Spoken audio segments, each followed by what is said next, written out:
Hey, everybody. All right. Well, first things first, thanks for letting me take a little bit of a break last week. It's been busy going into the summer, and the close of May was rough. And yeah, it's just kind of many things going on. So, uh, but I appreciate you allowing me to take that moment to take care of, the mental health, right?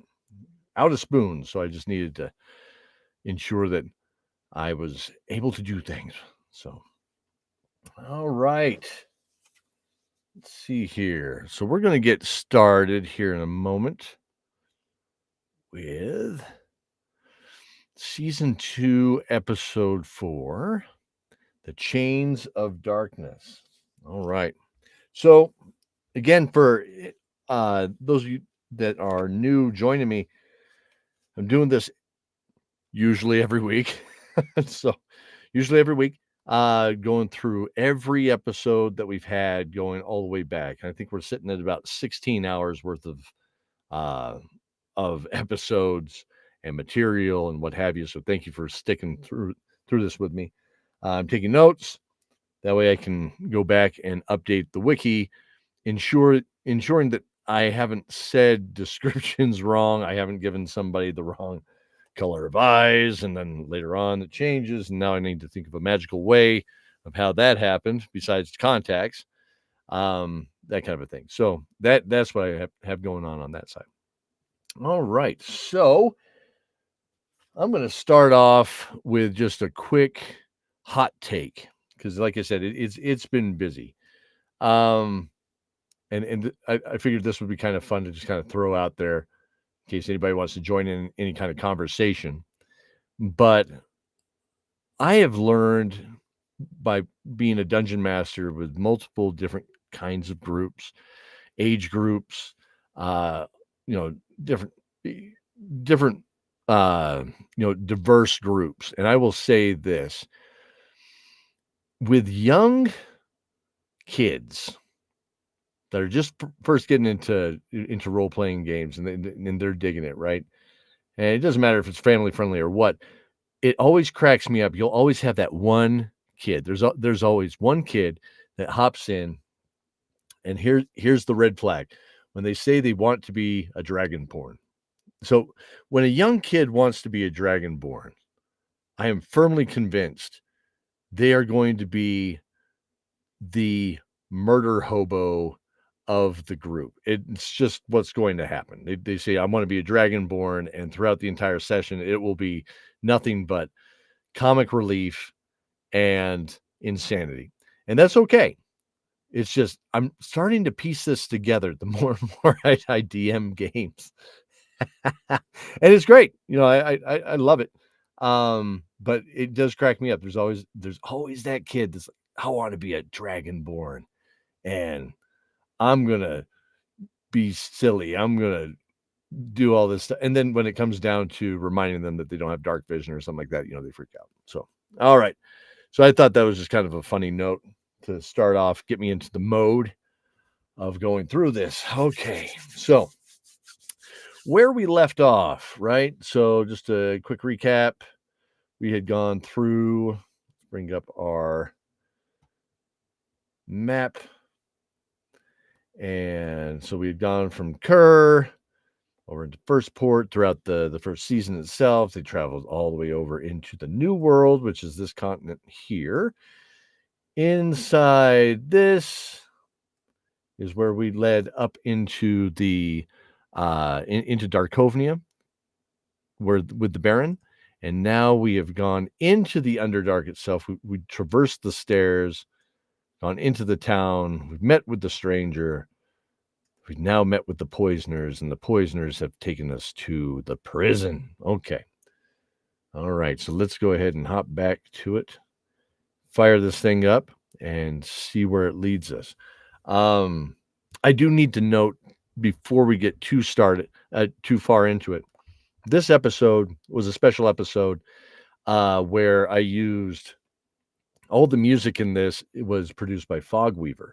So Fogweaver is a phenomenal dungeon synth band. here in Colorado is where they're based. You can check them out here at fogweaver.bandcamp.com. Really, really good music.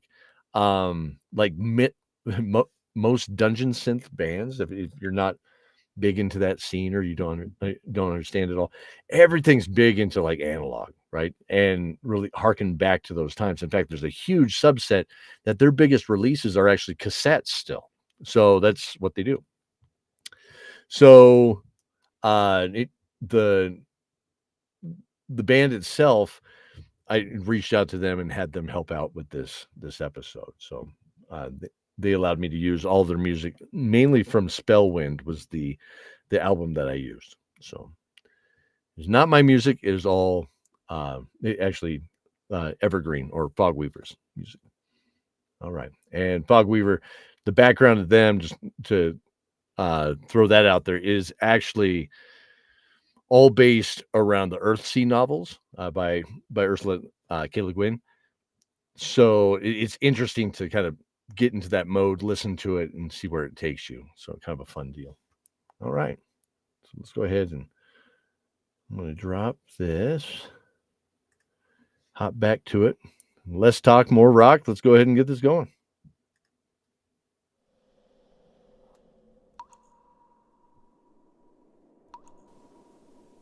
Dawn of Dragons, Season 2, Episode 4, The Chains of Darkness.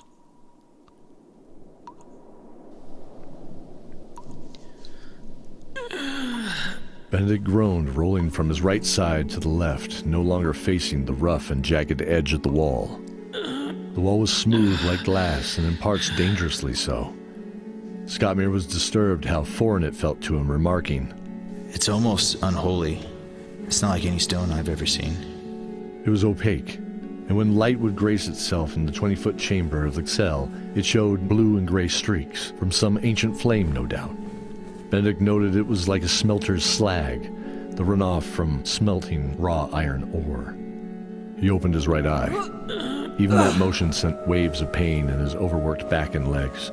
For days they had been loading carts with various crates of supplies. The dark soldiers always watching their work and driving them to perform at a pace slightly faster than possible, with a load slightly heavier. Benedict tried to resist and found it was easier to just submit to their wishes and load the carts. Sophie and himself being the strongest and tallest, they were the ones driven the hardest. Scottmere was kicked around cruelly by their pointed black boots. He didn't seem to care, though. At least, he wouldn't show them. He never changed his pace. You saw Vix sitting staring at the floor with his hands clasped in his lap. His head hung low. Though they were all quiet the past few days, none was more reclusive than Vix. The Deep Elves had Vix and Cordelia gathering various local flora for their supplies. Cordelia's hands looked blackened the first day and began to blister the next, with some reaction to a local plant. She had ripped fabric from the base of her dirty white dress and made some hand wraps for herself. She never let the pain show on her face. "We need to get out. There must be a way." A smile tried to crack his chapped lips. His cousin was tough, for sure. "Hey, Cordelia, are you up?" Yeah. I wish I wasn't, but yeah. He sat up on the glassy floor. She sat on the long rock bench along their side of the wall. Sophie sat next to her, with unfocused eyes staring at the ground. Jade as well was ever quiet, just sitting there in thought. On the floor, Spread Eagle lying on his back, was Scottmere. "Nothing bothers that guy." Sophie blurted, "I feel so stupid. This wouldn't have happened if I hadn't... Ugh, it's all my fault." Wait, Sophie, I didn't mean... No, you did. And you were right. I shouldn't have trusted that man. We all had a choice, Vix raised his head. didn't we, Squire? Benedict hesitated. I'm not a squire. Not yet, anyways. Vix chuckled. Great. Not much else for us to do now. We're all doomed. Don't say that. You don't know anything. Oh, but I do. I do, little mage. Vix's eyes grew cold as he continued. These are the forgotten ones. Those of my people that were banished long ago, doomed to lurk beneath the earth further than our cellars or graves. He looked back to the doorway. They were the skull's poisoners. The god the young knight-to-be knows as the ferryman. He sneered as much to himself as to his companions, leaning back towards them. I tell you, we now walk with death close behind. Sophie stood up. Stop. I see you quake as you talk of such thing, as if you know them. But I am not stupid, Vix. I will not be fooled by your facade. She stood in the center of the floor, glaring at him, her eyes ablaze with her blonde hair falling in several dirty matted locks laying across her shoulders. Vix was visibly shaken. If one was astute enough, or had the tools, they could see the granite-like ego split, as if a great sledge had struck it. You are scared. He stood enraged. Patapa! He shrieked with hands outstretched as he leapt for her. She used the attack's momentum to put him firmly but helplessly on the ground with a grunt. Please, stop. We need all of us to get out of this. She stood up and glanced back at a wide-eyed Benedict and Cordelia. A very awake Scottmere was standing now. That's right, Sophie. Together. He strode over to Vix, who lay defeated and broken on the ground. Come on, Vix. Gather yourself. He helped him sit up. Regardless of who they are in this godforsaken place, we need to get out, and we gotta be together in it. Psst. A shock came across everyone's face as they looked at each other, frozen like statues rooted in place. Who the... It came from the doorway. Silhouetted against the light from outside the cell's bars was a familiar face. One they hadn't seen in days. How did you... I was told by an old man in the town to come find you here. Zane and I made our way in and separated after. Zane? Is he... He's fine. He's fine. Sophie took a deep breath. Stand back. I'll see if I can get it open. What are you doing? We can't just leave. Benedict charged at him. So help me. I will do what I must to make sure you stay quiet. But it was already too late. Everyone down, they're coming. Everyone scrambled to a normal position in their cell while Zoran panicked, looking around. Behind him was the walkway up the cliff face to the cell's location. Off the walkway was a sheer drop. Oh boy. Sophie noted minutes seemed like hours as they heard the approach of the deep elven guard. She sighed. It was worse when she saw who accompanied them. She stood slightly shorter than the rest of them, but it mattered not given the power that radiated off her and her station. Her red eyes were almond-shaped and peered into the cell as she leered at them. And what seems to be the matter?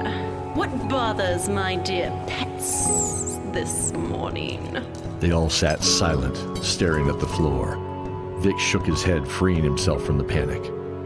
Mistress Valia. The dark guard pointed to the edge behind her. She turned slowly like a snake coiling to strike, the blue-black velvet of her cloak cascading from her shoulders to ride at her calf. She stroked his cheek. Move, Janek, you fool! She shoved the man, stumbling out of the way. Thank you, my lady. He mumbled, bowing, while stepping back quickly, allowing her pass to look down over the rocky edge into the dark abyss below. Suspended there was Zoran, dangling from the cliff face, his teeth clenched in silence. His fingers locked like iron to the edge. His arms screaming from fatigue, he clung to the edge with all he could muster.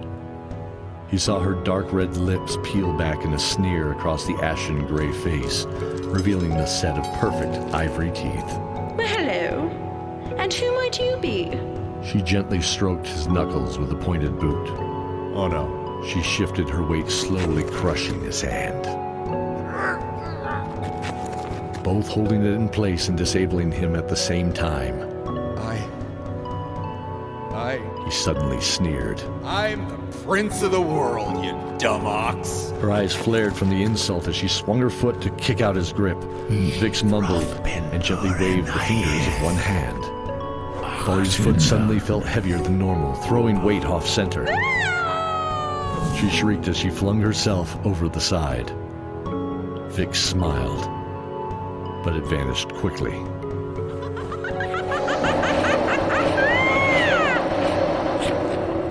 How clumsy of me. She peered over the stone edge with her arms outstretched, levitating. Gently, she floated up and out, returning to the edge, peering down at Zoran. Seize the outsider and put him in with the others. The guards nodded. Two of them pulled up Zoran and held him with arms behind his back. She smiled like a cat with its prey as she ran a single black fingernail across his cheek. I so look forward to our discussion in the morning. See you soon. She turned and strode back up the trail to the building, illuminated in darkness with the fire of blue torches.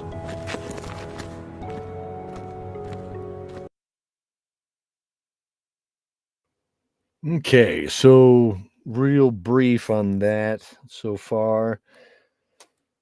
They mentioned the poisoners. So back in season 1, when they're at the library, they talked about like the origin of the world, right? The Genesis book or the beginning book is what we had there. The green dragons and a subset of the elves were driven under the underground because they had found a joy of poisoning, so they were known as the poisoners. So that's the subset that they're running into, and that Vix is having issues with it. Seeing this sister group from so long ago. Now, Vix is also having problems with this room being largely anti-magic. When she shows up, she's able to kind of breach that a bit. So he's able to, cast this spell with to make her feel that she is heavier than normal and casting herself over the side.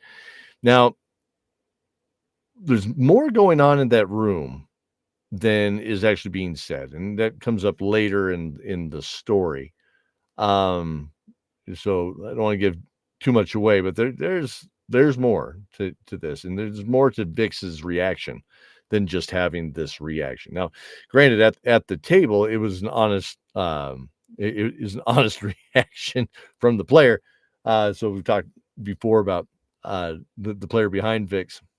He's like, he was throwing a monkey wrench into the thing. So this adventure I had mentioned before, I think last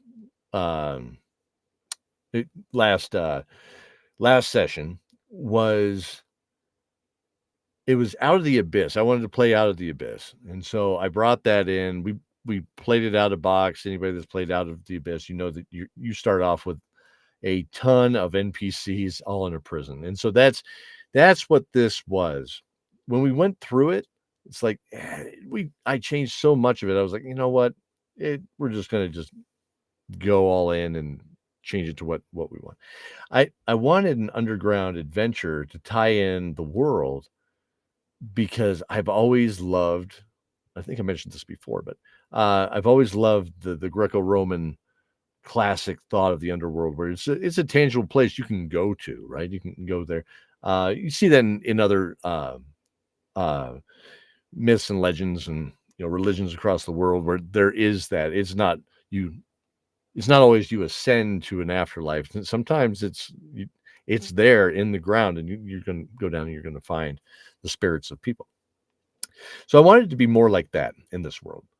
So that's what I did there. Now the other piece, when we talk about with these deep elves, when Zoran's being held, and he has his retort of, "I'm Prince of the World," that holds some sway with the legends as they unfold in the story. This was a painting that was done by Storm Storm is Cone, or Storm Avalon actually now. this is the original painting. Now, he'd probably shoot me right now because I'm showing this, but I just wanted to show some growth with Storm. So this was the first one of this. It was just a quick sketch for the most part. I said, yeah, what do you think? This is going to be a t-shirt. And Storm's like, no, don't use that for a t-shirt. I thought that was just for, kicks. I'm like, oh, okay, easy enough. So then he redid it and it became this. So pretty cool. I like seeing the difference between the two. Wonderful artist. But yeah, you can see Mistress Valia stepping on Zoran's hand. All right. So let's go ahead and hop back to it. See if they get out of this mess. Hours passed, it seemed. But to be honest, Zoran had no idea how much time had passed. The past 2 days, he had simply slept when he was tired. Zane would be looking for him soon, he supposed. They had agreed to meet about 4 miles away at the edge of a huge underground lake before they had to sleep. Zoran was beginning to feel tired. Assigned time was running short. He walked silently to the gate and peered down both directions. All seemed quiet. He walked back to Vix. Time to go. Are you ready? Vix nodded. They all looked at him. How? They took all our gear. I have no spellbook. Scottmere shrugged. Or my axe? I believe it would be foolish to retrieve them. First, we should escape. We have survived with less. Benedict stated, putting his hand on Sophie's shoulder. Zoran smiled, nodding. Reaching into his boot, he produced a single lockpick. I bet that smells dreadful. Sophie smiled. Let's get to it then. Zoran slid the pick into the tumbler and felt the cold iron reluctantly move into place and the gate slide slowly on its rail. Zoran hissed back to everyone as a reminder as he slipped onto the pathway. Sophie sighed, thinking of her sword especially, but looked at Cordelia. She and Vix were helpless without their spellbooks except for the handful of less powerful spells they had memorized.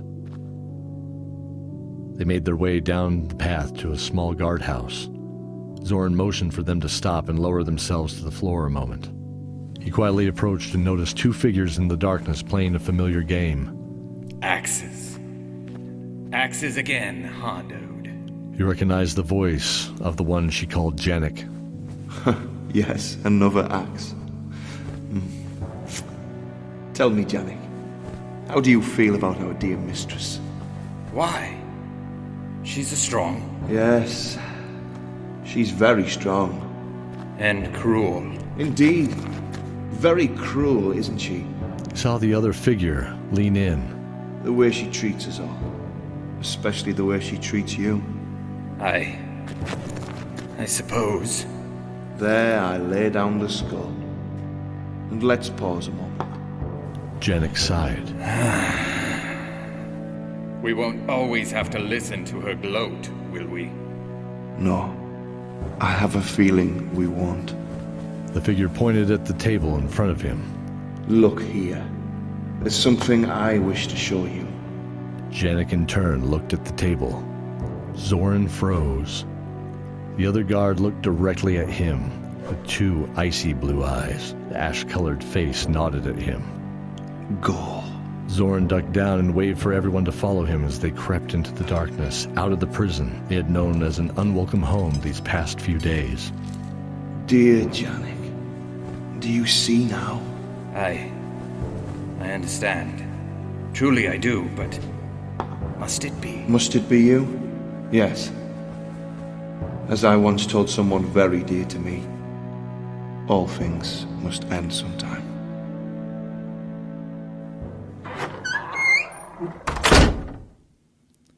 Keldor woke in his room and put on his things to walk to the breakfast hall. He could smell the sweet pastries glazed in honey and some cranberries, and the familiar favorite, cinnamon rolls. He smiled, rubbing the beard on his sleep-worn chin. He exited, shutting the door gently behind himself. Walking down the hall, he heard a small voice. Hey! He turned to see a halfling no taller than a young child waving at him. She carried a small lute strapped to her back that looked more like a mandolin, he thought to himself. She was dressed in dark greens and browns of the forest. Deep burgundy hair came to her shoulders. Around her neck was a small corked glass vial. You going to breakfast? Yes, Me too. Can I join you? absolutely. But I get ahead of myself. He knelt down on one knee and bowed to her. I am Kildor. And who might you be, my new friend? Larvana Birdsong, She smiled, standing straight, taking his hands to shake it happily. traveling minstrel. She nodded quickly, adding, Well, let's get moving. Those goodies aren't going to just eat themselves. They chuckled together as they walked down the hall, following the welcome smells and pleasant conversation. The conversation that no one seemed to notice was missing several honored guests.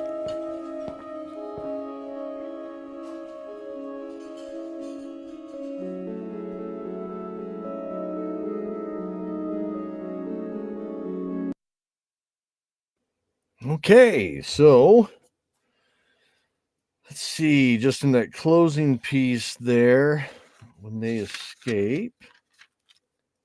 Okay, so first note I have in here, of course, Scott Mears saying my axe. Yes, that's absolutely a lift from Lord of the Rings. That's kind of funny. The spell books and weapons all missing, and then but Zoran has one lockpick. Now at the table here it says that he was hiding it in his boot, but at the table, of course, it was less PG than that. So everybody's like, "Where did you have that lockpick?" And they're like, "Oh, so that became the joke of the stinky lockpick, right?" Little gross, but that's all right. When axe, it mentions in the card game axes. Okay, so axes tie in with Fey magic according to the way I have everything kind of built out. So we got the elements. The elements themselves are a little bit more order, and then outside of the elements themselves, I have these para elements, but some of them are represented in the card game. One of those things is axes, right? So axes go against trees, fire goes against axes. So that's how it's all. More to come on that. That's a totally different story, and it is something that we're working on. So, the fact that he refers to him as Dode, so Dode absolutely is a lean towards death, right? And when Dode lays down the skull, and you see his blue eyes, right? So, like I've said before, going through this, it's if you don't want spoilers, you probably shouldn't be listening to this, but walking through it helps see what we did, right? How we laid the groundwork for the story. So the stranger is here again, right? Got those blue eyes. Whenever we see the icy blue eyes of this character, it kind of resonates wherever he's going to be throughout. He mentions too that all things must end sometime. Just that phrase. So the ferryman, the stranger, the ferryman, the skull, the someone close to him is the maiden, right? So maiden, I mentioned this before, where the maiden is basically chaotic good, but is the deity of life, and he is the deity of death. Think of it that way, but they're very close to each other. And in my mind, life is created, but life has to end, right? So you should not fear death, you welcome death, right? And that's something that we spend our entire lifetime preparing for. And so trying to get to that calm, right? So that's what he's mentioning there. All things must end sometime. So it is what it is. But the maiden again creates gifts of life that when they're done, she gives them to the ferryman. And he holds and keeps them forever. That's how their relationship is. So All right. Next up, I think. Oh, and then we go into the closer where Keldor meets Lord Vonnebergsson for the first time. And Lorvana is a bard, and she's wonderful. All right, so more on her as we go. Let's go ahead and hit this next one.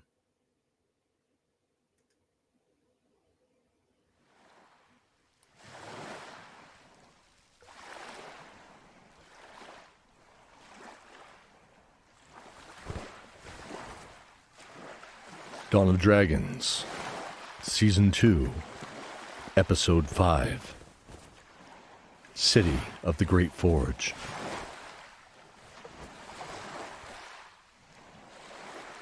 I'm sure it's good. I just... Zoran turned the mushroom over in his hand. It was the size of a softball, toasted a chestnut brown from the small campfire they had made. It smelled like aged cheddar, and probably was just as sharp and creamy, Zoran told himself with a smile. Cordelia had pointed these out as non-poisonous ones, but was relying off of knowledge from the memory of a book she had read. It will suffice. Vix chimed in as he peeled a chunk of the flesh of his mushroom and carefully placed it in his mouth. He chewed with his eyes closed, trying to place the flavor. His eyes opened, and he saw the group staring at him intensely. What? Do you feel strange? No. Should I? Do you feel sick? Like you're gonna shrink to the size of a mouse? Everyone looked at Scottmere. I heard it happened to some girl a long time ago, and I just... Shut up, Scottmere. And all of you, for that matter. I'm fine. Despite what you may have heard, elves are not all weak. We've a very strong constitution, in fact. Vic snorted, going back to his meal. Jade cocked an eyebrow at the needless brag and laughed, rolling her eyes. As they ate, the gentle lapping of the underground lake water on the shore was rhythmic and soft. The campfire was made of small twigs and had a broken board they had found. Wood was scarce commodity here in the dark underbelly of the world. The meal was pleasant, but there was the nagging of the last few days. When Zoran had returned to the waterfront of the lake, they had found evidence of a fight that someone was dragged away from. Jade could track 6 smaller bodies, the size of Scottmere, and noted they were similar in weight. The tracks were made by the steel heels of their heavy boots in the loose dirt. There was some oil from a lantern that spilled, some here on the ground. Probably half a day prior. Zane had a lantern. Their hearts gripped in worry. She noted chains bound the taller, most likely human, at the ankles before he was dragged into a 4-wheel cart, and finally away down the coastline of the cold, deserted lake. Zane. He looked up. Jade, are you positive they came this way around the lakeside? Yes. The lake was immense, with no sign of change in the coast direction in the last day's worth of travel. See, the tracks still traveled that way. There was one set of tracks with a set of large wheel ruts she was pointing at. She then pointed at another set 20 feet away. The feet were turned opposite, but similar. The wagon ruts are more shallow, not as weighted down, and going the other way. That's where they most likely came from. Okay, great. Thanks. Just... We will find your friend, Zoran, I promise. She sat down. She didn't understand how she knew, but she did. The next day yielded a welcome change of scenery when they came across an old pier. The cart's tracks ended here where the wooden cart itself sat as well. The pier had 3 small wooden rowboats moored along the left side. Scottmere noted these were dwarven in make, well crafted, but plain. He was disturbed by this. Benedict put a hand on his shoulder. Scottmere, do you see that light in the distance? He pointed across the lake where a faint orange glow was on the horizon. Scottmere smiled. Jade was already nodding as she inspected the dark wood of the boats for any leaks before their next journey. The glow of the city became brighter as they made their journey over the next few hours. Soon they could see 4 giant pillars of stone ablaze with fires that ebbed and flowed from within, towering hundreds of feet towards a ceiling that still was lost thousands of feet in the darkness above. Sprawled at their base were comparatively tiny houses. Easily 50 of these houses sitting end to end would be the width of just one of these great pillars. They heard a large crowd bustling around in the distance, the occasional muffled shout carrying across the water to their ear, cloaked in the darkness. They were rowing towards a large harbor filled with various ships and sizes, with one thing in common, though. No sails. Well, I suppose that makes sense, actually. Zoran saw the largest ships had easily 40 to 50 oars per side. Far to the left of the city was a dock, not in use, cast in shadow of one of the large ships. There. Let's dock there. We won't be too obvious coming in. Speak for yourself. Vix was wrapped in his long robe, staring at the approaching harbor, trying to anticipate what they would encounter in this glowing city of fire.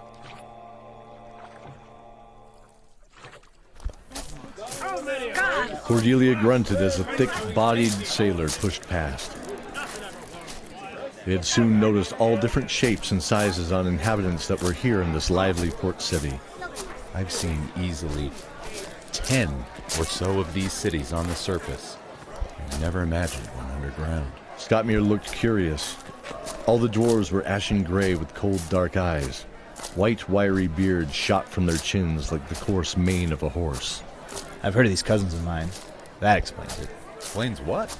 There's stories about those of us that live in the dark, beneath the mountains and hills. They lose the love of the sun and the love of pretty things. All things have a purpose, and to make it pretty is, well, it's just a waste of time. They passed by a fishmonger, shouting at the crowd and holding a large pale squid on the end of a long hook. The smell was coppery and strong, but bidders were throwing hands up as fast as the auctioneer could rattle off his gradually increasing price. We need to find a place to lay low. Benedict said, looking around. What about that place there? The Pale Ale. Let's try it. They walked up the creaky wooden steps of the inn to the iron-bound door and slowly opened it. They walked into what appeared to be a small tavern. 3 round tables stood empty, and 8 bar stools were lined up at a clean and oiled deep mahogany bar. The welcome smell of a meaty stew and potatoes wafted to their noses. Hi. A grunting voice came from the bar as a bald gray head stood up, with a white beard hanging straight down, the hair almost making a perfect triangle at the end against his black muslin apron. Step up, what'll it be? They looked at each other. They had no coin or weapon. They had been hiding and avoiding every creature of the darkness with only a flint and steel and a dagger found at the raided campsite. Ah, you're the surface dwellers Doan was going on about. They looked at each other. Zoran froze. He had heard that name before. Yeah, it's you. Librarian, 2 elves, ugly dwarf, and the rest of you. He told me to take care of you. What'll it be? They all looked at each other, hesitating. Well, it's cooking back there, Smiley. Scottmere laughed as he sat heavily on bar stools sized appropriately for his height. The meal was satiating, but a little bland to anyone but this group. Yes. Okay, I'm going to pause it there real quick. Let's see here. Go back to the beginning. The mushroom reference, of course, Alice in Wonderland, right? That I heard a girl might have turned into a giant once, or turned small like a mouse. I got the 6 bodies with heavy boots. Kind of starts to this is more like details around this subset of dwarves in this underworld. When Scottmere calls out the plain dwarven work, I always like the thought of the Duergar, in D&D. the fact that they don't care as much for the bringing the ornaments into it, and it's more around purpose. I kind of took that, further. And as the story progresses, it makes sense why they don't care about it. I mean, in our universe, what Daniel and I are building between Dice Tower Theater and the Chronicles of Eredal, art is magic is the main phrase that we go by. And so when you create something, you put life into it, right? And that's to just build something for the sake of building it. Sure, that there's a reason, but there's no life to it, right? So I was thinking, this group, why don't they have the ability or the want or the desire to create something that echoes their soul, right? That's what that part was. And then the size of this place, 50 houses is the width of of one of the pillars. I mean, that's just massive, right? It's just so unfathomable how huge one of these pillars is, how it just cascades up. So kind of give you that sense of awe. The city itself, I mean, even the tavern was called out like it is, right? The tavern is called the Pale Ale. That is terrible of a name. It's just like there's no creativity to that at all, right? So even that kind of shows, I think, how devoid of life this group is. So that helps. So I got that down. I want to make sure that gets into. I've been making some shirts up on the website up on Good Ham Productions, and in case you're ever looking for something silly. But every one of our taverns, I'm putting out pint glasses with their logo, as well as T-shirts. So you can get the toasted frog, you can get the periwinkle platypus, all that stuff. So it's just kind of fun. Well, let's see here, and I'll make sure that the Pale Ale shows up on there. I gotta make it really plain, where it's just like Pale Ale. Like I'm thinking Skaggs Alpha Beta, circa 1985, black and white, can, pork with beans. It's like Pale Ale. I think that'll be a hoot. So, all right. Let's see here. Then Dode called them surface dwellers, right? And then a quick note is I can tell some of my Foley in there wasn't the best. Like I got the water pouring sound, but I can hear a fridge in the background. So I probably should have cleaned that up. It's early. It's the early work. It's all good. But anyways, let's hop back to it. Finish the meal here. The meat was sweet and the potatoes savory. Every bite brightened the palate, and a dash of salt excited the tongue. The stew was served with a coarse soda bread. They softened by dipping it into the thin broth. The pasty mess was hastily shoved in Benedict's bearded mouth with a smile. Zoran smiled at his friend, his mouth full as well, with the warm broth matting to the hair at the corners of their mouths. They both nodding in approval. They were all happily eating the stew, while Kegog the barkeep shook his head. By the stone, it wasn't that good. They must be touched in the head. He grumbled. Soon they finished sitting back in their seats with smiles on their faces. Even the cool and collected Vix looked happy. How about some drinks? Hey, Kegog, can we order some drinks? I'll be there in a moment. Hold yourself down. Benedict mopped his short, dark-bearded cheeks. Ha! Hard to eat with a beard, huh? You gonna keep it? No. The next thing I'm dreaming of is a bath and a shave. I'm dreaming of a bed. That'll come soon enough. Now what'll it be? Ale for me. And for I. I'll take... Benedict paused, trying to picture a cow in this underground landscape. Oh. He shuddered. Just... water will be fine. And I'll have a mead. I'll take that mead. Thank you. I would like a red wine, please. Sophie looked to Jade, who who sat there thinking. Jade, what would you like to drink? I would like a red wine as well. That sounds good. Sophie smiled at the memory of sharing a glass of wine with another elven friend. What seemed ages ago in Port Lafort. Benedict followed the bartender back to the bar. Excuse me, Kegard. We are looking for a friend of ours. Toad told me. The boy called Zane who went looking for ye. He gripped 3 tankards under a large keg as the bitter liquid poured slowly, building a white frothy cap on top. If he was taken back to this town, he wouldn't be in a tavern, I'll tell you that much. He'd be in the slave market if he's not sold by now. Oh no. A slave market? Benedict was stunned. Only the cruel and evil had slaves. There were servants and workers of all types back in Port Lafort, but never slaves. Kegard continued. All right, the market opens in 12 hours. An hour after that is the auction. If I were you, I'd be there for the whole thing. Toad said to take care of your every cost, but I don't know where you'll get the money. You can charge the cost back here for him to settle if you...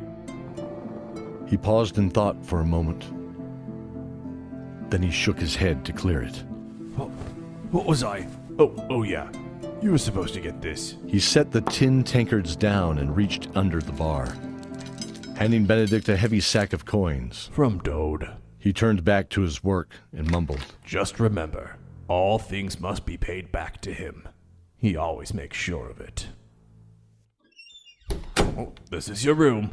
Keep it quiet and don't disturb any of my other guests. Cordelia found it interesting that she hadn't seen any other guests, but nodded in agreement. Rest well. Silently, they all moved into the room. Their eyes opened up wide. The room had a bed for each one of them. There was a smell unfamiliar, but not unlike chamomile and lavender tea with cream and honey. The temperature was warm, but not too hot, almost cozy amongst the tobacco brown walls and gray slate furnishings. Polished brass shone in accents throughout the room. A doorway led to a separate hall entitled Bathhouse. Benedict smiled as he walked towards it, unfastening his armor for the first time since entering this world beneath worlds. It groaned as much as he did as the pieces dropped to the floor outside the doorway. He noted it seemed the only entrance was through the rooms, meaning only patrons had access. He was no stranger to defending himself or others with nothing but his fists. He was willing to take the risk, but there was a security found in this. Approaching the doorway, there was a soft steam that wafted from the hallway when he opened the door to the bathhouse. He saw a small lump of soap, a bowl and a small razor on the tray by the door next to a pile of large towels. The gentle steam made the wooden varnished table wet with warm dew, even from this distance. Be back in a bit. I'm, All right, then. He turned around to see everyone else was fast asleep. I promise then. The voice whispered in his mind. He sat in the dark alone. He could feel the cold, smooth stone beneath him. It felt like an eternity since he had last seen the light outside the cell. The musty smell of stagnant water no longer burned his nose. He almost feared any light that would come in at this point. The chains around his wrists bit as he rubbed a cheek. 2 souls.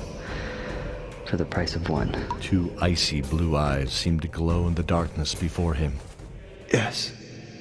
2 for 1.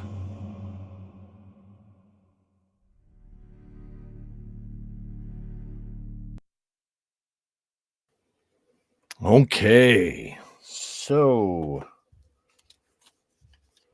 quick notes on that so far. Call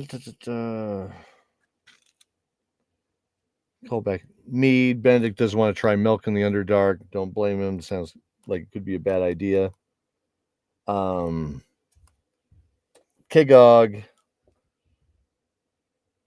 mentions the market the next day, right, where they're going to be auctioning off people.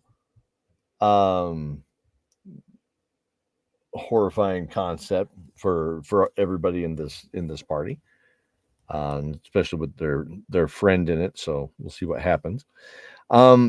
He mentions, you could use money to charge back to the establishment, like Dode kind of owns it, right? Again, Dode, that's the name from the previous, same name. But then he kind of twists up, it gets twisted up and doubles back on it, says, well, actually, you're supposed to have this. And instead of giving an open charge back, now all of a sudden they have a finite bag of money. Okay, so you're supposed to have this. So that'll be interesting. See why that's the case. The room smells of chamomile and rest, and it's just a nice place to sleep. It's really what that all was. And then finally, in closing, you can hear Zane's voice, and it doesn't sound like he's in a very pleasant place, but you also hear the voice of the stranger, and you hear a promise: 2 souls for the price of 1. All right, so that's the promise. We're going to find out more about that as we go. All right, everybody, let's keep trudging through. Next one. Oh, Blue Eyes. There it is.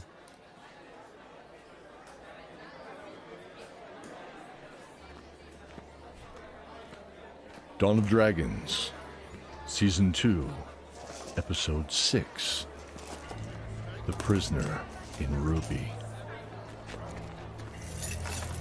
The market bustled with the sounds of the people selling from the various carts open to the one side, revealing their contents. They all had similar designs, made of a dark gray wood that seemed to mimic stone. The small street barrier was made of a similar material as they entered the square. What is this wood? It's stronger than any I've seen, yet not brittle. Stone birch. Scottmere replied. Benedict looked at him questioningly, as the name was unknown to him. Never heard of it, eh? It grows under the hills.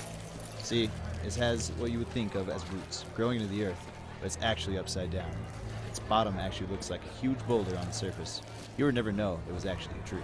Benedict thought briefly of his craft as a blacksmith. What a great wood to grace a sword's pommel, or maybe a hammer. He smiled for a moment before remembering their purpose today. The large podium at one end of the market was where individuals would be put on sale for purchase, apparently. He shuddered slightly, thinking it was Brother Zane, again in chains. He looked at Zoran, who looked a bit pale. Zoran, how are you? I feel like garbage, honestly, but I'm sure it'll pass. I think it's the air in this city. Cordelia nodded. Yes, this air is foul, but the market seems to be helping a bit. Come, let's take a look at that fruit vendor's wares. She turned to the others. We will catch up in a moment. They nodded as they continued towards the podium, while Cordelia and Zoran walked towards a cart where a halfling stood proud on a large crate talking to a short-haired, deep elf. The smells of exotic fruits and spices lifted through the air, a welcome change from the hazy smoke from the giant furnaces. Zoran took a shaky breath, filling his nose with the identifiable cinnamon, oranges, and cloves. There were other savory scents similar to rosemary and basil, and sharp cooling tones of mint. He smiled. This was much better. Hey there, can I help you? The halfling turned to the two of them with a smile on their round and ruddy face, a gesture they hadn't seen in a long time. How much for the mint?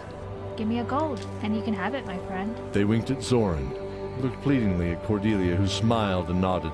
Okay, it's a deal. He placed the gold piece in the small childlike hand of the merchant, who grinned before rubbing the coin against the gold tooth, grabbed the fistful of mint and placed it in a burlap pouch. He squeezed the pouch gently as he brought it to his bearded face. The soft, cool vapors eased into his nose, cooling the burning from the foul, sulfuric, and smoky air. Sophie walked stoically through the crowd, her eyes trained on the worn, dark gray podium.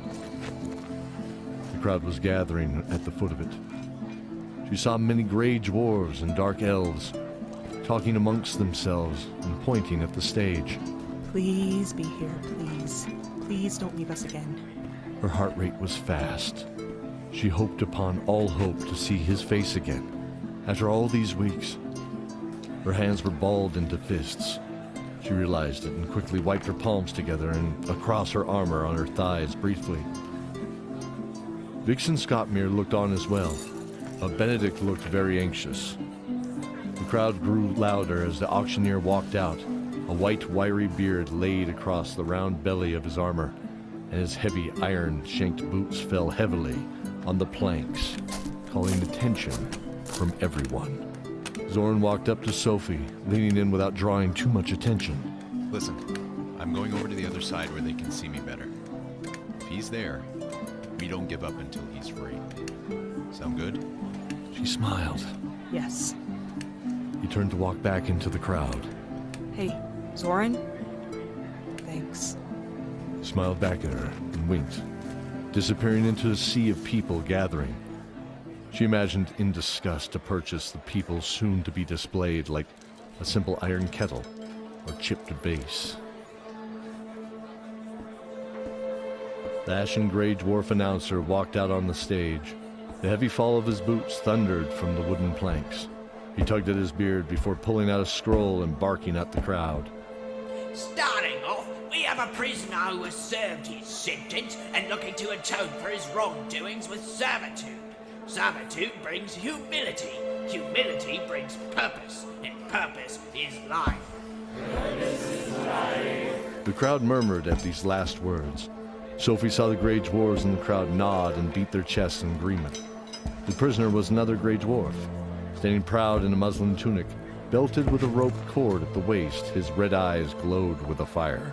Let's start the bidding at 5 gold pieces. The crowd erupted with hands. There's 5, do we have 10? And thus the auction began. Sophie bowed her head. Zane, please be here, please. The auction proceeded with several dwarves, an orc, and even a deep elf craftsman going to the various bidders. A hush fell across the crowd as they heard the shuffle of chains across the steps behind the stage. Sophie's heart burst as she saw the bearded face of Zane appear, his golden hair hanging in matted locks about his shoulders. He was clad in the same dirty muslin tunic as the others. His face was dirty, and his eyes were still adjusting to the light of the marketplace. Sophie felt something squeeze her hand. Looking down, she saw Benedict's face crack a hopeful smile. Zoran has this. I know it. Now here's a rare treat, a surface dweller. Looks strong too. Let's start the bidding at 20 gold pieces. The crowd hesitated and Zoran's hand shot up. There's 20, is there 25? The crowd was silent. There was no need for the novelty of a surface dweller. He didn't look like he could do the work of the others, and this brought no purpose for the purchase. I have 25. The voice rang out from a cloaked dwarven figure standing on a stack of crates. The white, wiry beard flowed from the blue-black hood, obscuring his face. Zoran looked back at his competition. 30! He shot back before the auctioneer could respond. This was all they had left in their purse that was given them at the inn that they bought their supplies today with. The man looked at him. His icy blue eyes locked on Zoran. 40. Zoran's heart sank. Then he thought for a moment. They could sell his new dagger, and Benedict could sell his sword. He did say it was magical. This could work. It's all we have. It has to work. He shot his hand up. 50. You saw the look on Sophie's face. She nodded. 50 going once. Zoran looked back at his competition, standing on the stack of crates, and saw the dwarf was gone. Scottmere wrung his hands together while they waited in the cold stone lobby of the auction house. The granite benches were perfect in every way, he noted. Okay, so real quick note in there. So money means nothing. Think of it that way. In this place, it's why else would you have this one the halfling sell a small satchel of mint to help with the congestion that Zoran's going through, and 5 times that is the cost of a person's freedom, right? Their life. So that part of that, the purpose in the story is to show how this society's really messed up. And it also, the person willingly went to pay their debts by becoming a servant. That's not how things work. So he even said, wants to willingly go into servitude. Servitude brings purpose. Purpose is life, right? It's like that. It's just twisted. So the other thing alongside the money, so we have this cloaked blue-eyed dwarf now, right? So it shows up, magically has the same voice as Dode, who's outbidding Zoran and drives Zoran to the point where he'll sell off the sword they just bought and everything else to try and get their friend out. Drives them to that point. So Dode gave them money. They went into town. And it's like he knew that they needed to do this. So there's always a reason. There's a balance. He's an interesting character as we dive into it, right? Anyways, drives him to that, and that's where we're at now. So we'll go ahead and continue. Running his hand on its side, not one pit or rough spot. He sighed, but devoid of any maker's mark or decoration. This place is awful. The sooner we can get out of here, the better. He muttered. Indeed. Vix nodded. The door behind them opened, and Zane walked out smiling with a grinning Zoran. Zane! Sophie threw her arms around him. Sophie. He smiled over her strong shoulder as he breathed in the honey and lavender smell of her freshly washed hair. I couldn't bear to lose you again. He pulled back and smiled. Never again, Sophie. I swear on the sky and moon itself, I will never leave you again. He was shaking as he pulled her back into his embrace. Never. Thank you. Vix turned to Zoran. So, what deal did you make? Our new equipment still lies with us. Everyone turned to Zoran, who smiled an awkward grin, trying his best to mask his guilt. I have offered our help to the Marshal to aid them in clearing out the sewers. Scott Mears stood up angrily. I'm no plumber or thief. Find someone else to get dirty with. Stand down, son of the Garnet Mountains. Her voice was strong and carried from behind Zoran as she stepped out. She was a female dwarf clad in dark iron armor that consisted of hard angles around her short, muscular frame. Snow-white hair was pulled back into a single ponytail from her ashen gray face, and eyes with deep blood-red irises. I'm known as Farah. Farah Ironstone, Marshal of the King's Guard. Over one shoulder was a warhammer. Blackened gray like her armor, the large rectangular head was simple and rounded from years of use. It was attached to a thick wooden handle studded with brass to enhance the grip in battle. She set it end down on the ground in front of her. Leaning on it, her hands crossed. I offered to pay for your friend's freedom after Zoran and I spoke about your ability to help us with a rather worrisome issue. Benedict stepped forward. What troubles this city? There is a foul magic creeping into our hearts. Many of us have left the forges and become complacent. She looked at the ground, contemplating. Even our king is sick. He refuses to see anyone and keeps to himself all day. He has not sent out his tasks in months, and many of our people look forward to his mighty commands. It gave us purpose. Cordelia interrupted gently. Her red eyes flared. Yes, our purpose, outsider. As I was saying, we are all falling slowly victim to this apathy. What do you need us to do? Benedict bowed slightly in respect at the marshal's station. She sneered and shook her head at the unneeded formalities. We believe the source is somewhere deep in the sewers below the city. Clean it out. She stared at Benedict, who nodded. Thank you for freeing our friend. We shall do this immediately.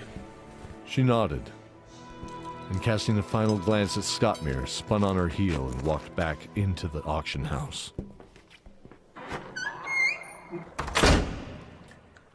Well, the smell isn't so bad now, at least. Hours had passed as they had made their way by torchlight. Led by Zoran at the front, he periodically paused to inspect the smooth stone wall. They had found an entrance to another set of tunnels from the main sewer shortly upon entering the system. The entrance was trapped magically and was triggered recently by a dead guard lying on the floor. Benedict leaned down, clutching at his chest, where once his silver pendant was. Night Lord, please welcome this weary soul to the anvils of your realm. We have no time for the dead. Vix brushed his hands on his robes briskly, freeing them of the chalky dust that clung to them. We must do this deed and get on our way. Jade looked at them with purpose. Okay, pause there real quick.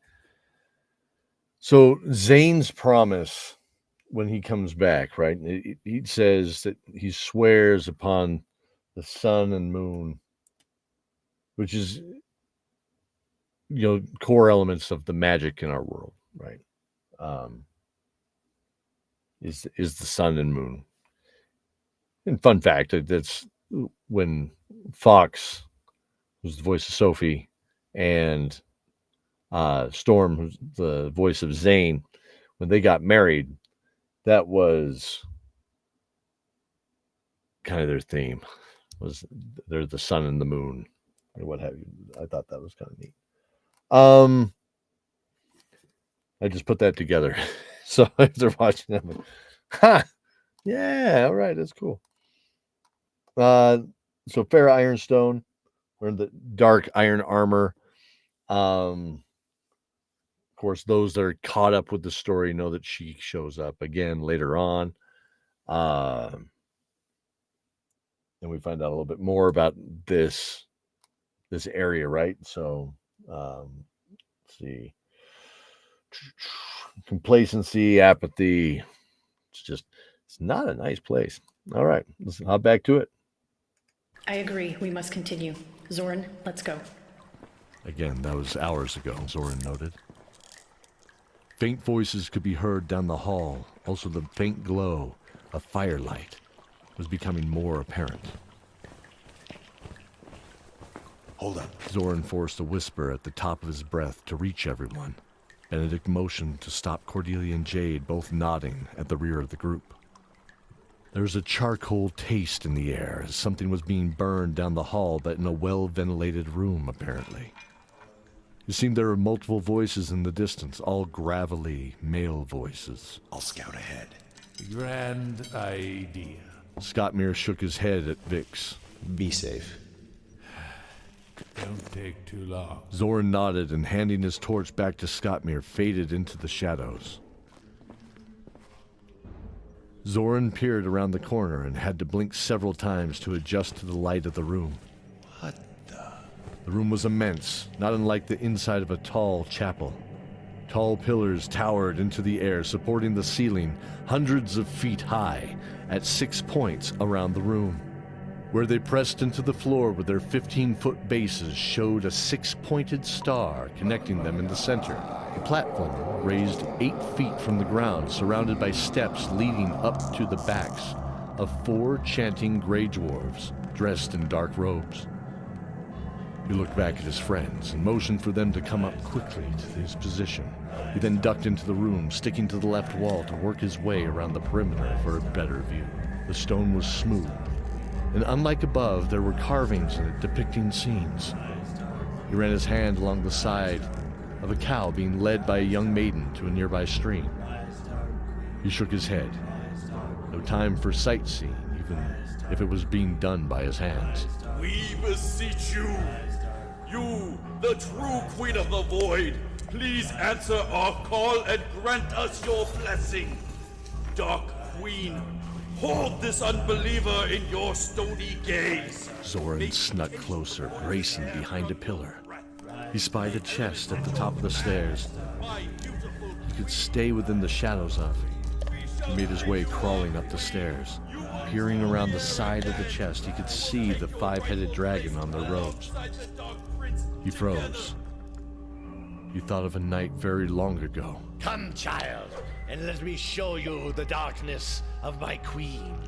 The dark cleric standing by his hated father's side. We shall free you, our queen. You will rule the air again. You will take your rightful place alongside the Dark Prince, together, ruling this world and above. The dwarf cackled maniacally, his red eyes wide and arms outstretched towards the fire, holding a crooked staff of ash. The altar at the center had a dark black tapestry covering it, but something glowed red faintly from beneath the dusty shroud. A creaking groan came from across the room, sounding like a giant steel and stone sliding against each other. Zoran noticed across from him, leaning against a pillar, was a huge humanoid form, standing 12 feet tall and holding a large mace in one hand. Two heads of a giant turned to each other and snarled out of boredom. Zoran's heart was racing. He looked back and could see Benedict at the entrance, slowly sneaking in with Jade and Scottmere. He waved a hand, careful to keep it out of sight for them to stop, when the trap sprung, sending a large metal claw into Benedict's calf. Intruders! Kill them! Cordelia paused for a moment as Vic stepped forward. 3 spiked balls of energy shot from his hands, knocking one of the dwarves back in the air to land lifeless on his back. His experience with the arcane was apparent. She smiled, glad he was on her side. She pulled a familiar bolt of fire into her palms before releasing it into another cultist. Zoran watched in horror as Greta the Giantess slammed the spiked mace into a pillar, barely missing the dodge of Benedict, shards of stone scattering to the winds. Benedict spun up and drove his sword into the ground, releasing a blast of magical energy, slamming into Greta's exposed flank. Zane and Sophie charged into the fray. Zane had his 2 daggers drawn while Sophie's new longsword was over one shoulder with 2 hands, preparing to strike as they met the group of cultists head-on. Sophie dropped the blade into the first dwarven cultist at the shoulder, while Zane leapt from the side of the pillar, driving one blade into the same cultist's neck, finishing the job. Scottmere roared, his battle axe gleamed as he drove it into another cultist, sending him onto his back into a heap. Zoran ran up to the last cultist as he prepared the spell in a dark language. A bolt of lightning shot out and struck Scottmere hard on the chest. Shaking his head wildly to clear the biting sparks in his mind, the smell of singed hair snapped him out of it as it burned his nostrils. He saw Zoran drive his rapier into his back, dropping him dead almost immediately. Scottmere saw Greta swing wildly at Benedict. Scottmere, send me up! He turned behind him to see Sophie dashing at him. Without thinking, he crouched down, offering his hands at the floor level. Sophie stepped into them. And with one huge effort, he sent her into the air with her sword raised, aiming to strike the back of the large giantess.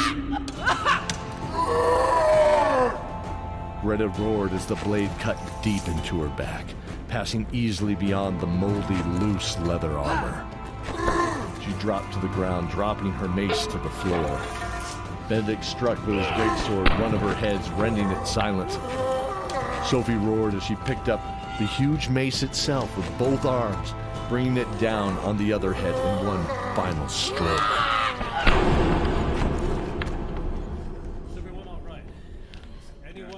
They panted in that silent room, surveying the scene. Sophie smiled and nodded at Benedict, who smiled back, both pleased in how well and fast they worked together.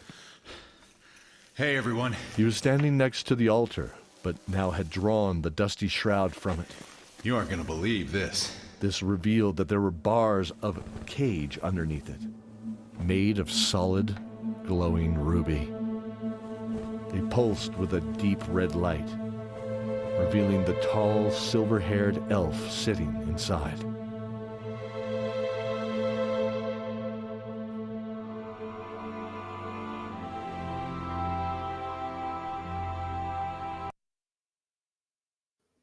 Okay, so what do we have here?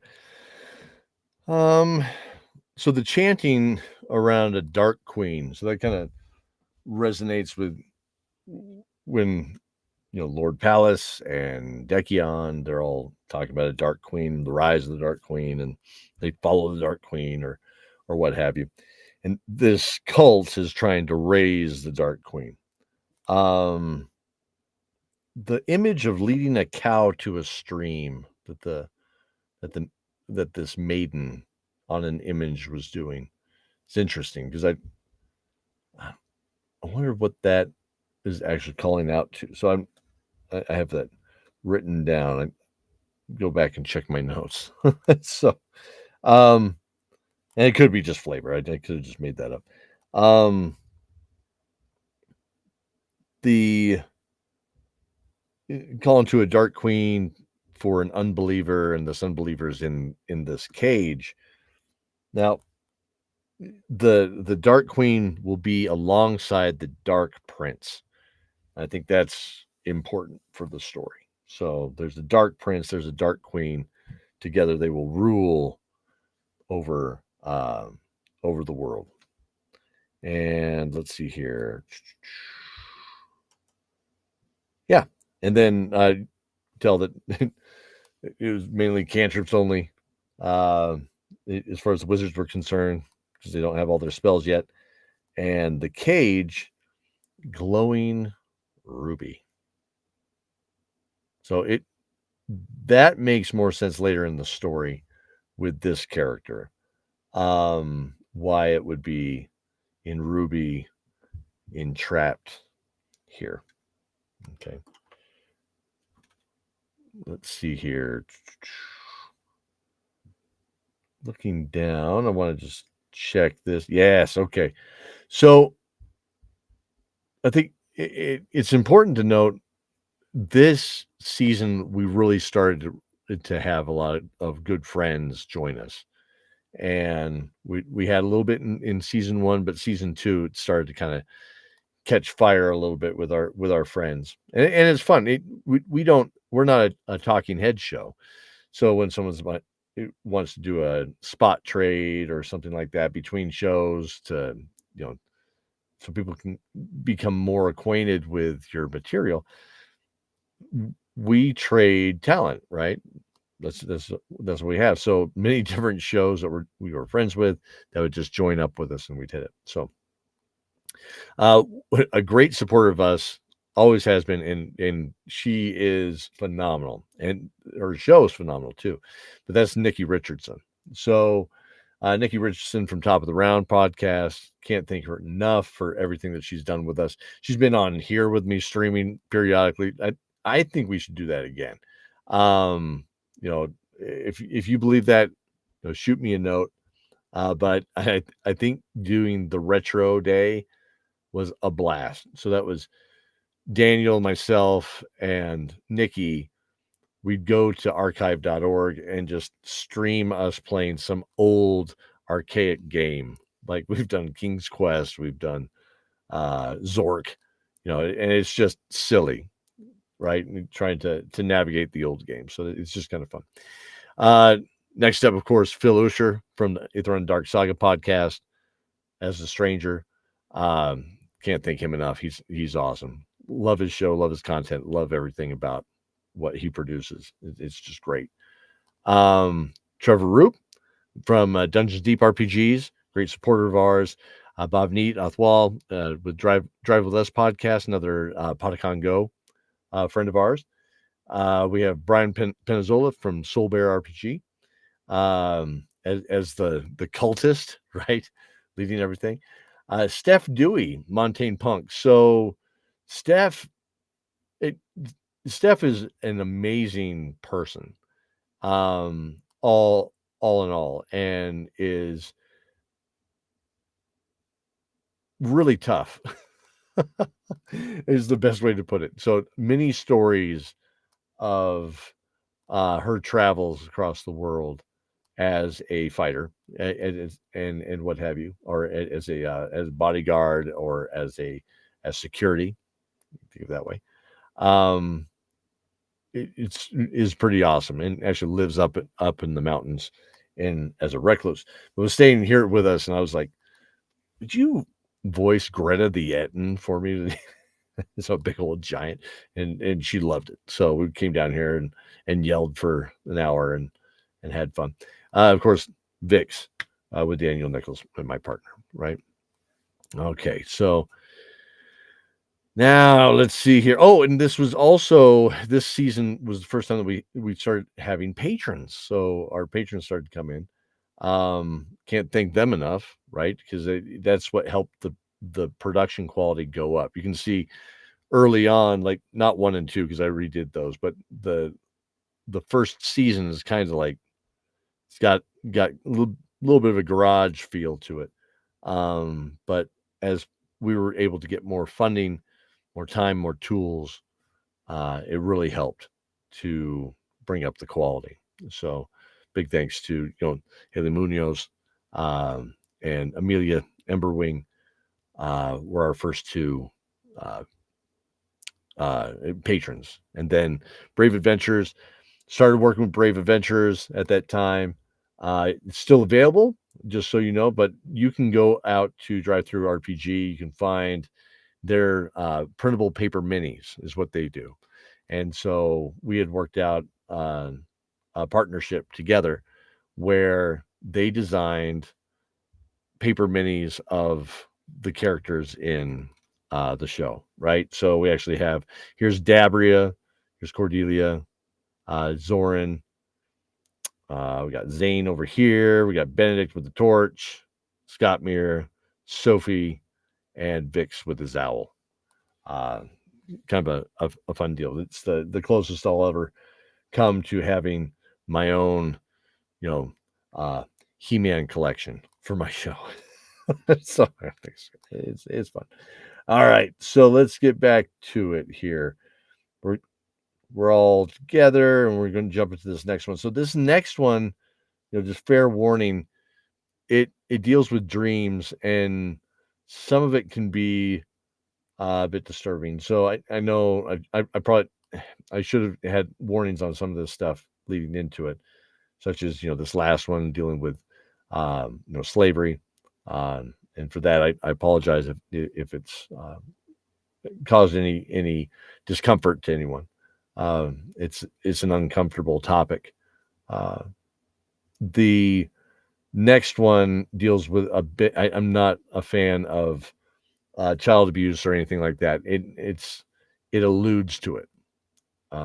It is a fade to black moment, but it is there within this. So we're going to go ahead and hit this next one.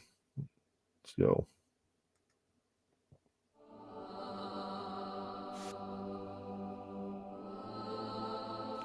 Listener's warning.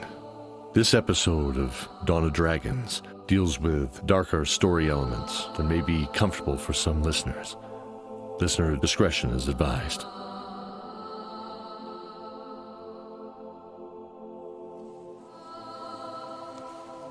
Dawn of Dragons, Season 2, Episode 7, A Song in the Dream. The monkey chirped from his shoulder, both happy for their freedom and in worried anticipation of their liberators. Not completely trusting, it shrieked at Cordelia when she tried to come near. Abu does not like you. I'm sorry. The cold voice of the tall elf was quiet and hushed. He looked like the rest of the Viridian elves, Vix noted. although he was much taller, standing almost 7 feet, and most elves residing at 5. His white hair made him look closer to these deep elves, except for his plum-colored eyes. You're taller than most, and your hair and eyes are not common to our people. Are you from this place? The elf known as Erlen turned to Vix and coolly regarded his question. No one is truly from here. I found that to be true in my time imprisoned, though many come to visit eventually. Thank you again. I have no idea how many years have passed that I've been trapped in that cage. Where are you from? Benedict asked. Erlen paused.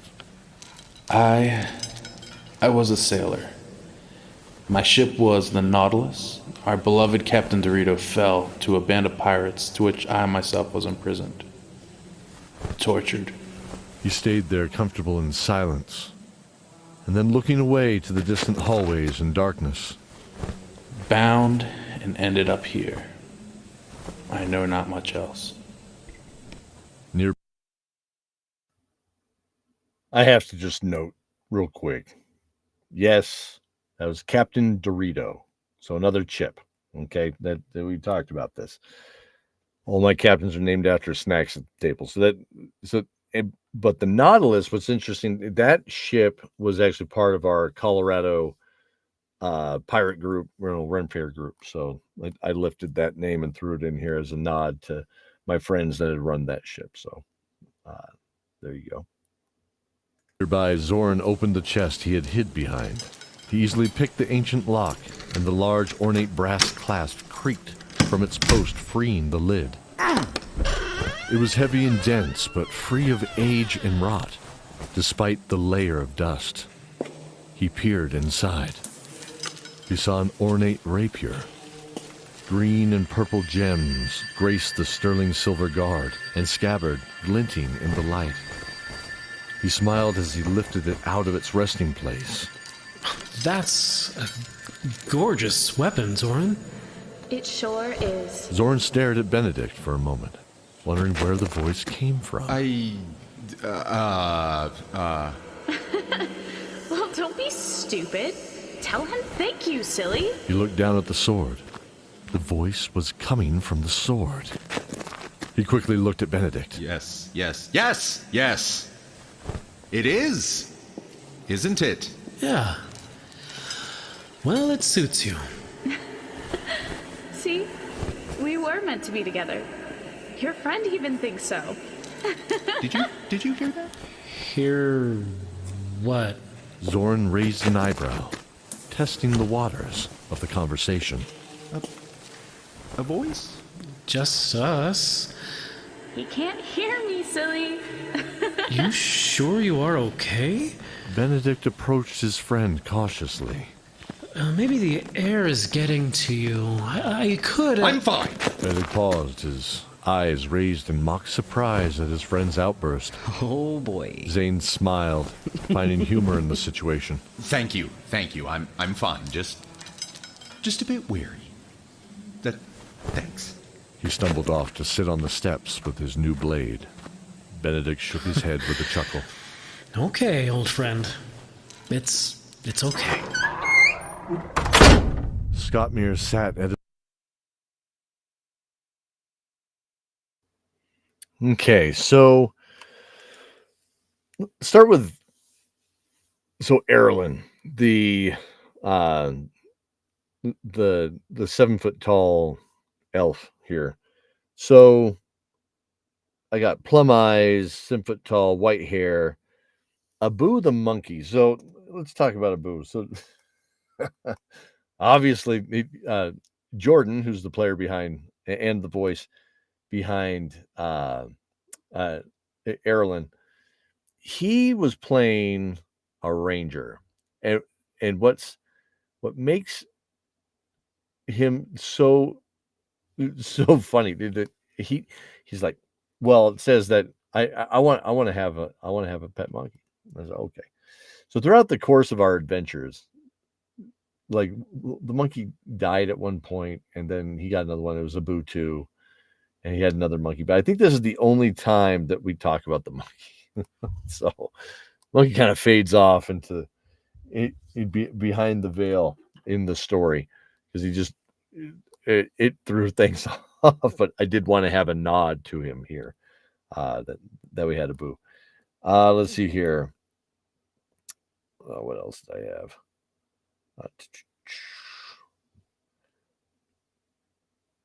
The green purple gems on the rapier, and the fact that the rapier is sentient and can talk.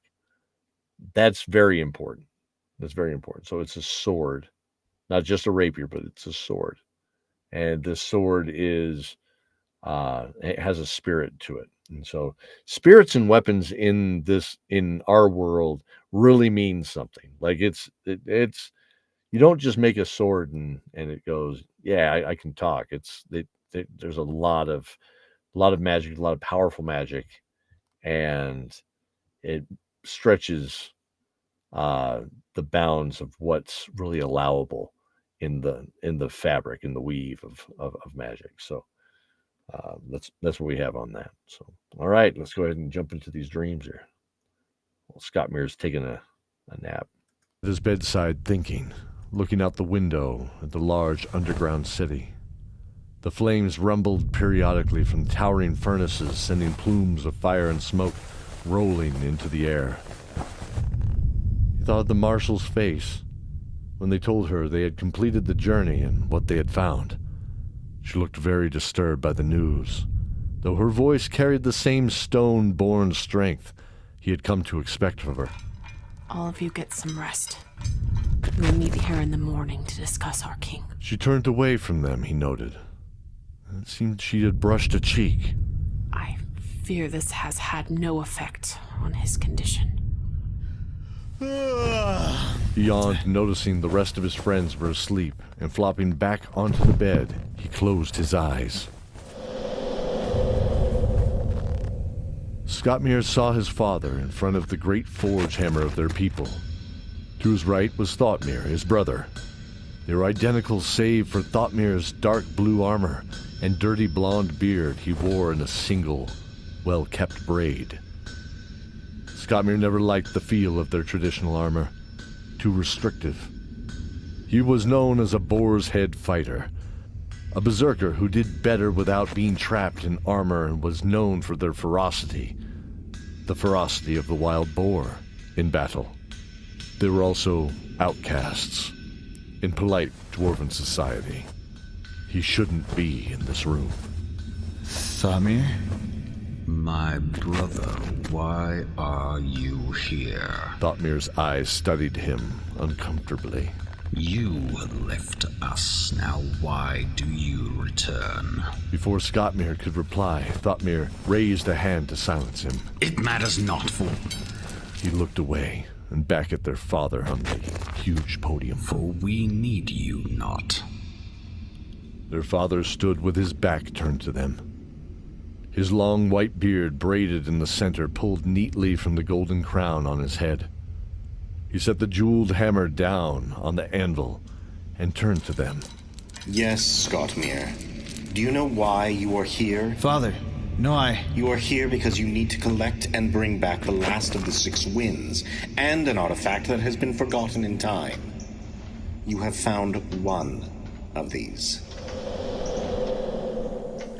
She sat in the chair, mending a seam on a white tunic. Zane is so hard on his clothes. Mama, tell me about the dragons. Laura Hanna looked at her with a slightly tired expression. All right. She paused, then smiled, succumbing to the pleading voice of her child. What do you want to know? They're magic. Her voice changed. She felt control over this dream now, over this memory. No longer that 8-year-old child. Remember, dragon magic is powerful magic. A magic that can pass through time and over great distances. Magic weapons, in many ways, are forged from dragon magic, whether actually touched by the dragon's spirit or just mimicked. At its core, dragon magic can work wonders, and may, even upon its destruction or freeing, I've heard grant wishes. She stopped rocking and thought for a moment. It's probably best dragons haven't been seen for so many years, my sweet Cordelia.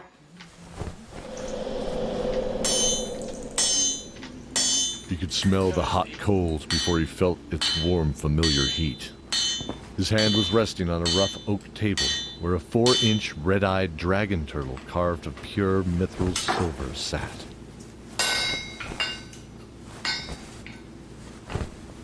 The great arm brought down the hammer to the red-hot iron, sending sparks scattering away. The deep voice resonated. What are you looking for, Benedict? An artifact of power. But that's all we know. Erebus laughed as he thrusted the iron back into the fire. I suppose the real question is, what do you really need? Benedict thought for a moment. Erebus taught him a solution wouldn't be found looking directly for it. Instead, he was to find a path or tool and work towards it. A light. A light for this terrible darkness. Erebus nodded as he pulled out a raw, jagged iron rod from the table. You've always gone through life yearning for something bigger, but you've never found what you had within first, and then find what you are without. He walked towards the workbench. Take this iron. By itself, it seems strong, and it can do the job in most cases, I suppose. He shrugs. Then in one swift stroke, he comes down on it with the hammer, shattering the iron. But under a different force, it's actually brittle. But if you work it in the smoke and fire, it becomes steel. He points at the hammer. He then walks over to Benedict, who then realizes how young and small he truly is, and how big Erebus seems. Smoke and fire are simple things, but they need to get inside the iron. You are this iron, but now you found the fire of the Night Lord, have you not? Benedict nodded, a little embarrassed at himself. Erebus patted his shoulder, smiling. Well then, Benedict, maybe you've already found what you came for.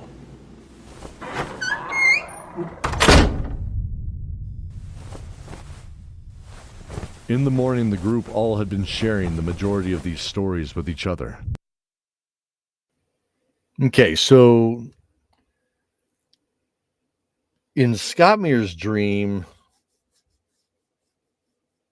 they mentioned the 6 winds. So that's important for this story. You got to find the last of the 6 winds. And then in let's see. And it's important to note. So, Thoughtmere was voiced by Ben Corley, who also throughout the first couple seasons did a lot of voices for us, and Matthew Bianchi again. So Matthew Bianchi is playing the king of the Garnet Mountain Dwarves, and then we have so Laura Hanna.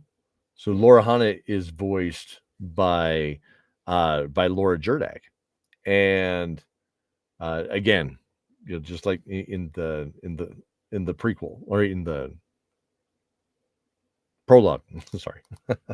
So in the prologue was the voice there, and Jesse Jerdak is the voice of Erebus. So Laura Hanna's point is talking about dragon magic, right? So that kind of very, very powerful thing that we're slowly easing into what that actually means. And then finally with Erebus talking about a crucible moment for Benedict to become a paladin. So, all right, let's see what they're talking about here. And who didn't dream? Let's find out. Each of them in turn were entertained, if nothing more, by each other's company again. All save for Vix. You all never cease to amaze me with your silly stories. He stated plainly, picking up a towel, leaving for the bathhouse. I'll return shortly. Then, we best get moving to Marshal Ironstone. She doesn't seem to be one who likes to wait.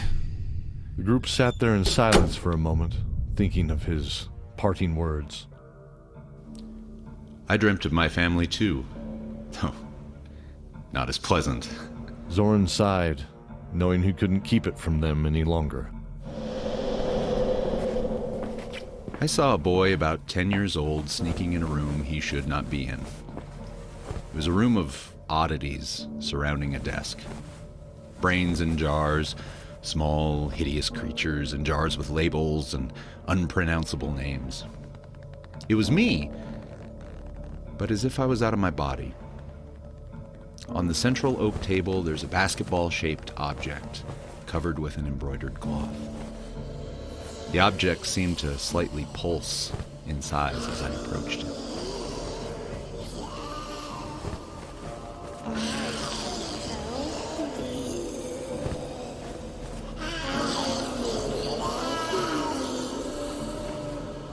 It hissed at me, like steam from ice and boiling oil, and just as dangerous. As I raised the edge of the fabric, I saw a faint green light fading in and out, like the waves on the sea. I'd never seen the sea back then. Anyways, bands of script appeared in a bright gold contrasted against the green fog within. I wanted to reach in so badly. Tears streamed down my face as that voice became sweeter. Motherly, familiar. Come to my enemies. Let me whisper sweetness in your ears and cover you in kisses you've never had.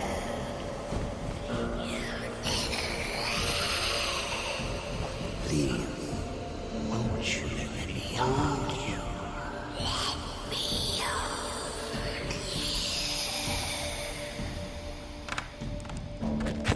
Footsteps in the hall broke my trance. I gasped and looked around sharply for an escape, but none could be found readily, as the only way in or out was that hall which the footsteps were coming from. This was my father's office, and I was never allowed to be in my father's office. I saw a small table next to the cushioned bench used for reading or guests that he never had. I dove under it, hoping it was enough.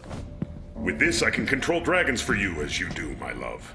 The boy, he is weak. The boy begins to sneak out of the room, but bumps the table leg, causing a small candle to rattle in its mooring.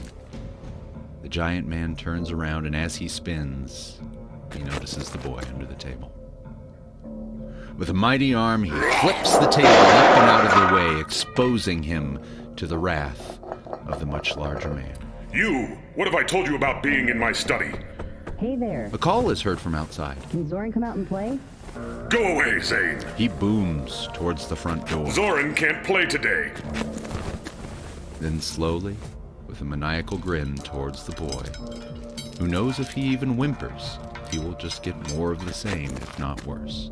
He grits his teeth and vows he will never carry his father's name.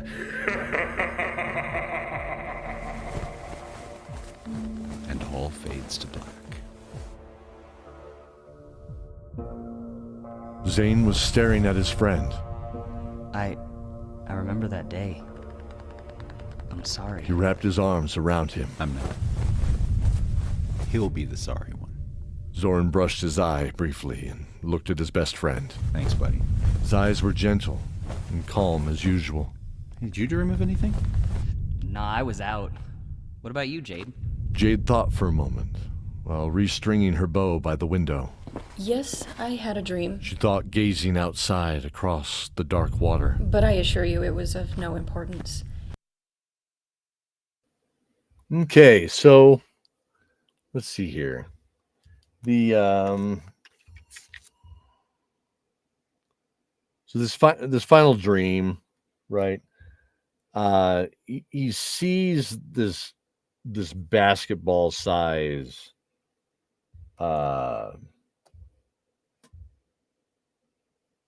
orb, or it's really, again, Dragonlance, right? I was like, I was thinking of a dragon orb is what I was originally thinking.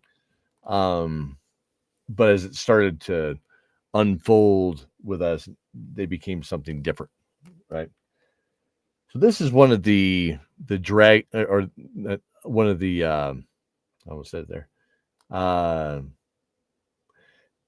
This is one of the heartstones, is what these are, of the original Forge of the World. So the 5 heartstones, and they're the founding stones for each of the citadels. Okay, and this one had a faint green light. It's very, very interesting, right? So he's remembering this from his childhood, talking about it, and when Lord Palace is mentioning, can't do things like you can, my love. It's not as strong as his mother, that kind of a thing. So it alludes to who is Zoran's mother. We have no idea at this point, how that's all playing out. In fact, that he never really had a mother, but the stone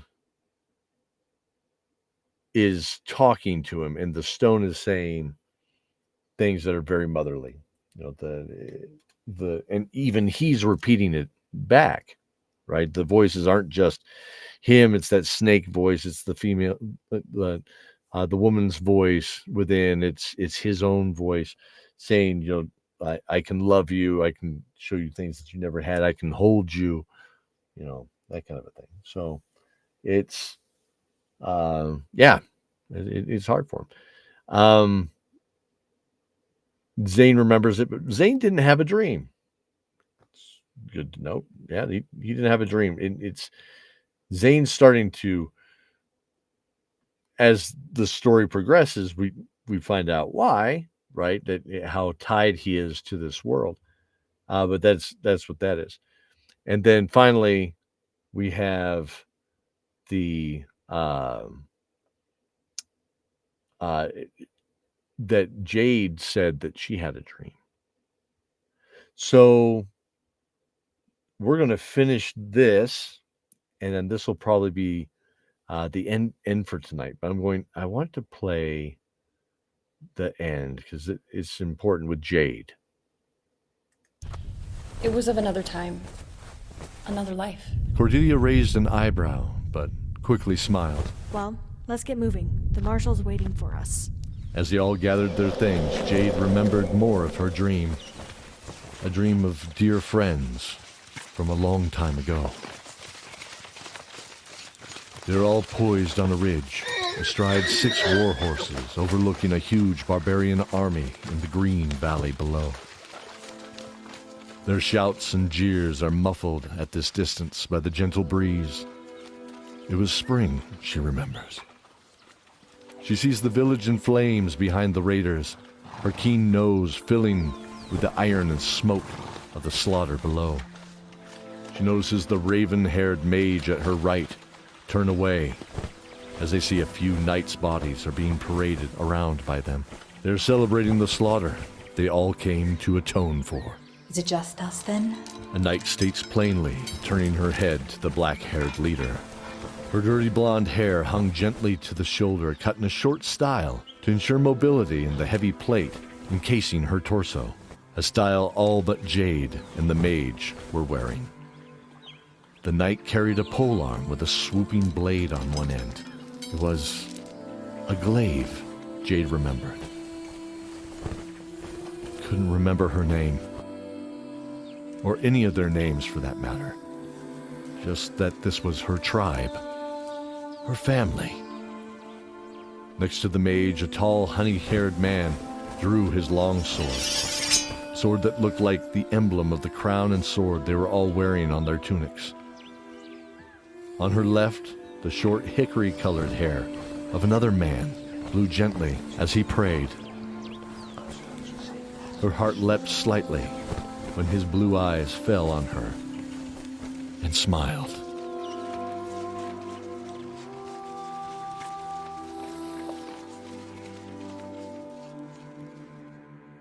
Farrah Ironstone is played by Nikki Richardson from the Top of the Round podcast. Zoran, played by Cody Miller. Lord Palace is played by Ian Wilkinson. The Sword is played by Haley Munoz. The Heartstone is played by Lainey Flanagan. Erilyn, voiced by Jordan Thompson. Thortmere, played by Benjamin Corley. Erebus Shieldheart is played by Jesse Phillips. Lorahana Shieldheart is played by Laura Jurdak. Scott Mear's father, Lord of the Garnet Mountains, is voiced by Matthew Bianchi. Zane Shieldheart, played by Storm S. Cone. Cordelia Shieldheart is played by Jolene Frescus. Benedict Shieldheart, played by Brian Dowling. Gottmere is played by Colton Jansen.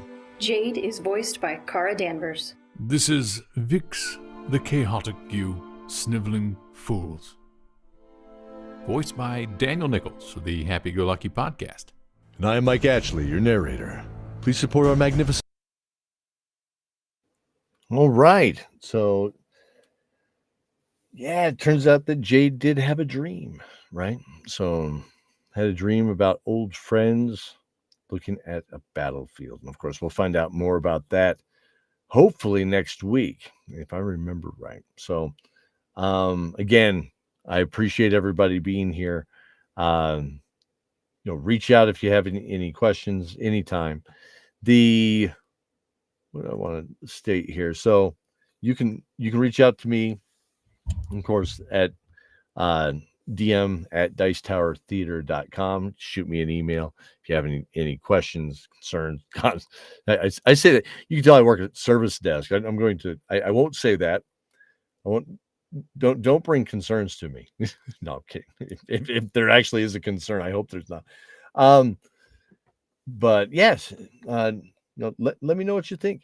Next week we will close out this season, I think. So it's going to be a good one. We'll be going through 8, 9, and 10. It's kind of good. It's good timing actually, because 9 is a very powerful episode and very emotional for me. So feel free to join and watch me cry again. And it's Pride Month, so happy Pride to everybody. I'm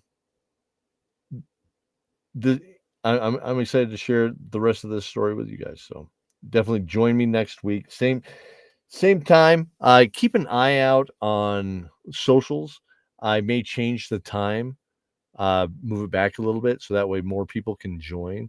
I think that this may be a little early for some people, so I'll get some polls going and by all means, let me know what you think.